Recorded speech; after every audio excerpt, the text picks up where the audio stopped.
देखो बच्चों, आज हम देखेंगे क्लास 9th का बायोलॉजी से पहला चैप्टर है कोशिका जीवन की मौलिक इकाई।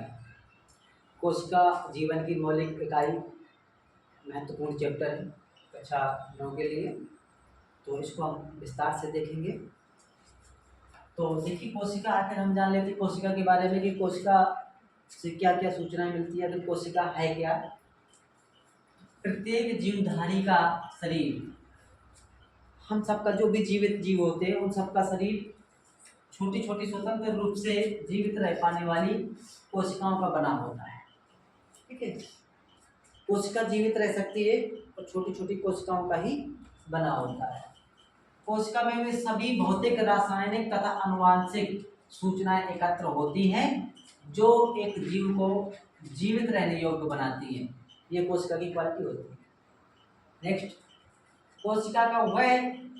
कोशिका वह सूक्ष्मतम संरचना है जो एक कोशिकीय तथा बहुकोशिकीय जीवों में स्वतंत्र रूप से रह सकती है। कोशिका क्या है? कोशिका वह सूक्ष्मतम संरचना है, छोटी से छोटी इकाई है जो एक कोशिकीय तथा बहुकोशिकीय जीवों में स्वतंत्र रूप से रह सकती है। चलिए, ये तो थी कोशिका के बारे में बेसिक जानकारी। हम देखते हैं कि कोशिका की खोज किसने की थी। तो बच्चों, कोशिका की खोज रॉबर्ट हुक ने की थी। क्वेश्चन बनेगा, कोशिका की खोज कब की गई थी? तो 1665 ईस्वी में कोशिका की खोज की थी। रॉबर्ट हुक ने कोशिका की खोज की थी। देखिए, क्लोज तो नहीं हो गया। कोशिका को सरल सूक्ष्मदर्शी के द्वारा देखा गया।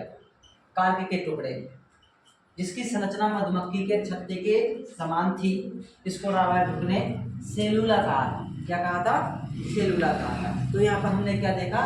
कोशिका की खोज रॉबर्ट हुक ने 1665 ईस्वी में की थी। कोशिका को सरल सूक्ष्मदर्शी के द्वारा कार्य के टुकड़े में देखा गया और जिसकी संरचना मधुमक्खी के छत्ते के जैसी थी, इसको रॉबर्ट हुक ने सेलुला नाम दिया। बात करते हैं यहाँ कोशिका की विशेषताएं क्या क्या है बेटा। तो इसमें स्वतंत्र रूप से गुणन करने की क्षमता होती है। यहाँ पर बात है गुणन करना। गुणन करना क्या होता है? तो बेटा, जैसे मान लीजिए कई जीव ऐसे होते हैं जो अपने ही शरीर का, अपने आप को विकसित करते हैं और विकसित करते करते अपने ही शरीर को 2 या 3 भागों में बांट देते हैं। और जब वो अपने शरीर को 2 या 3 खंडों में बांट देते हैं तो वो भी क्या हो जाता है? स्वतंत्र दूसरा एक नया जीव बन जाता है। तो वही है गुणन करना। ठीक है, उसी को हम क्या कहते हैं? गुणन करना कहते हैं। अपने को विकसित करके और 2-3 खंडों में बांट देना होता है। ठीक है, इसमें स्वतंत्र रूप से गुणन करने की क्षमता होती है। इनमें आनुवांशिक सूचनाएं संग्रहित होती हैं। कोशिका स्वयं ही जीवन की सभी प्रक्रियाओं को पूर्ण कर सकते हैं। ये एक समान रासायनिक संगठन तथा उपापचय क्रियाओं को दर्शाती है।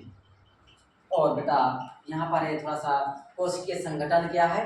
तो कोशिकीय संगठन का मतलब होता है कि कोशिका